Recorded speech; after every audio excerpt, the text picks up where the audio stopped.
पहले भी धरने होते रहे, सब कुछ होता रहा, हैंडलिंग होती रही, मगर इस दफ़ा जो था एक बड़ा जिस तरीके से पहले मजाक उड़ाया गया बिल्कुल कि ये कोई पहुंच नहीं सकता और बिल्कुल लाइटली लिया गया। जब वो पहुंच गए हैं अब सारे गायब हैं, तो पहले क्या कहेंगे इनके इस हैंडलिंग पे?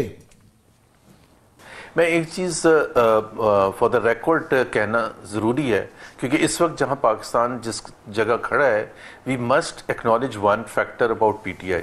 It is the only federal party in Pakistan जिसकी रिप्रेजेंटेशन लिबरल पाकिस्तान में भी है और फार राइट पाकिस्तान में भी है, जिसकी low income uneducated illiterate Pakistanis में भी है मैसिव सपोर्ट, और अर्बन एजुकेटेड पाकिस्तानीज में भी है, जिसकी सपोर्ट तमाम एथनिसिटीज में है, मुहाजिर्स में, पख्तून्स में, पंजाबीज में, बलोचिस में, सिंधीज में।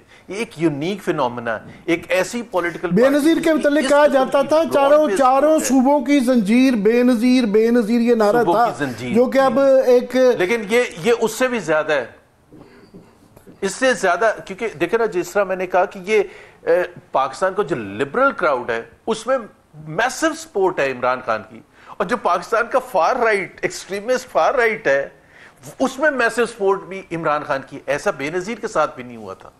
तो एक ऐसी फेडरल पार्टी को क्रश करना जो कि इंटेंट शो कर रहे हैं, तो इट्स अ वार्निंग साइन। ये वैसे ही है कि आप एक बंगाली नेशनलिज्म को जो रिप्रेजेंट मुजीबुर रहमान कर रहे थे, आप उसको अवामी लीग को क्रश करने जा रहे थे जोर जबरदस्ती से, और उसके फिर जो फ्लैग हुआ, जो वापस बैकफायर जिससे हुआ। सो एक तो चीज ये है कि ये सिर्फ एक पार्टी, वहां जो लोग हैं हजारों या लाख लोग हैं, उसकी बात नहीं है सिर्फ कि वो उसके जज्बात रिप्रेजेंट कर रहे हैं। द सेकंड थिंग आमिर जो बहुत इंपॉर्टेंट है, जिसका खतरा था बहुत अरसे से, someone like Fawad Chaudhry also used to say, कि ये एक वक्त आएगा जब पार्टी के वर्कर्स टेक ओवर कर लेंगे, और अभी बिल्कुल सूरत हाल है। उमर अयूब जाके वहां उनको मना लें, कह दें कि जी आप वापस जाएं। आज तो सीन थे, उन्होंने अली अमीन की गाड़ी के ऊपर जिस तरीके से वो जंपिंग कर रहे थे, जिस तरह उस पर शाउट किया गया, वो चीफ मिनिस्टर मोतबर आदमी है अपने सूबे के, तो वो वर्कर के आगे टोटली हॉस्टेज नजर आए हैं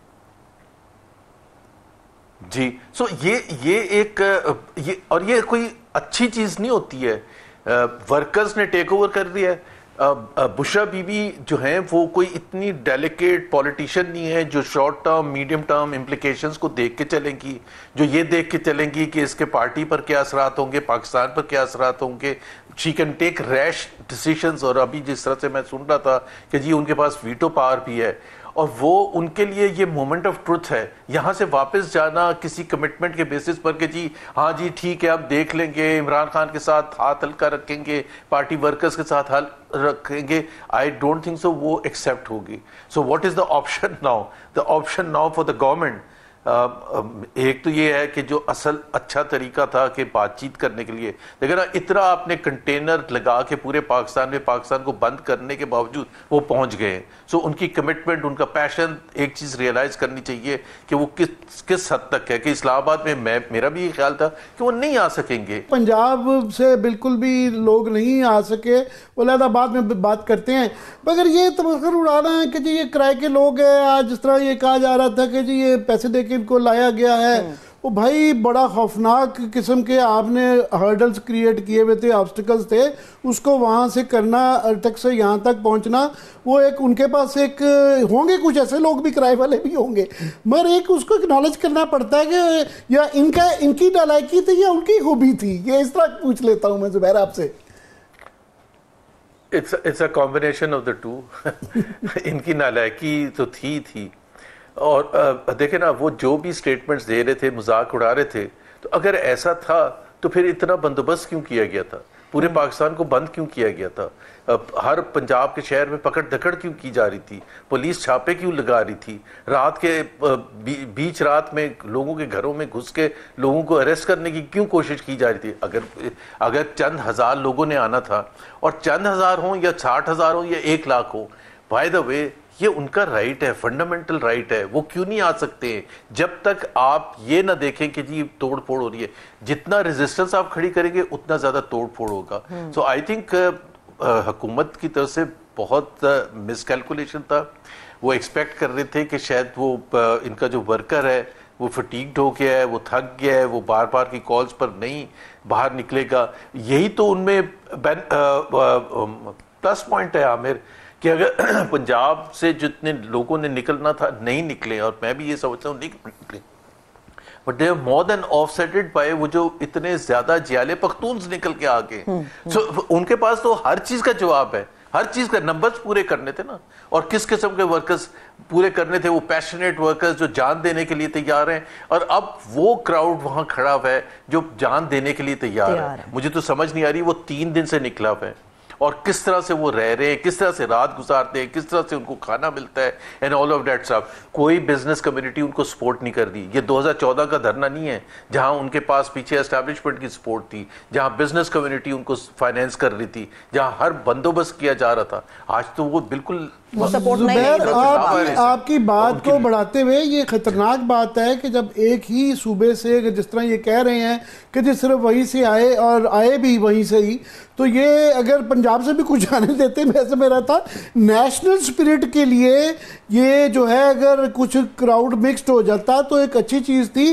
क्योंकि ये जो एक रेसिज्म का एक जो एलिमेंट आ जाता है ना, जिस तरह के बयानात आ रहे हैं पठानों के मुतालिक, पख्तूनों के मुतालिक, तो वो पहले ही बड़ा ही हसास सूबा है। और वहाँ पे ये पारा चिनार में हम वो जिक्र नहीं कर रहे हैं, कल भी 10 लोग मजीद जो है वहाँ मारे गए हैं। 100 के 99 का फिगर अभी चल रहा है कि 99 लोग वहाँ पे मारे गए हुए हैं। बलूचिस्तान के अंदर मसला है, पहले ही ये एथनिसिटी का एक इशू है।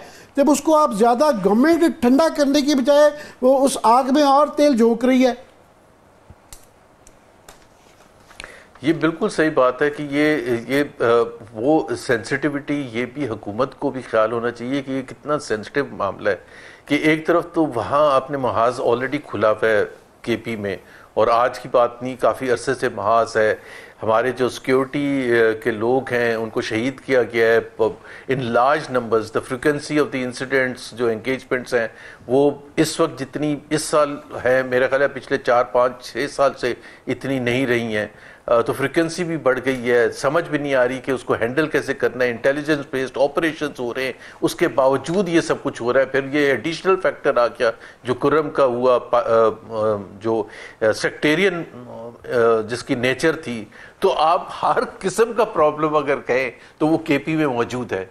And on top of that ये एथनिक एक एलिमेंट जो कि नेशनल स्ट्रगल के लिए निकला है, लार्जली पख्तून, ये एक नया डायमेंशन है।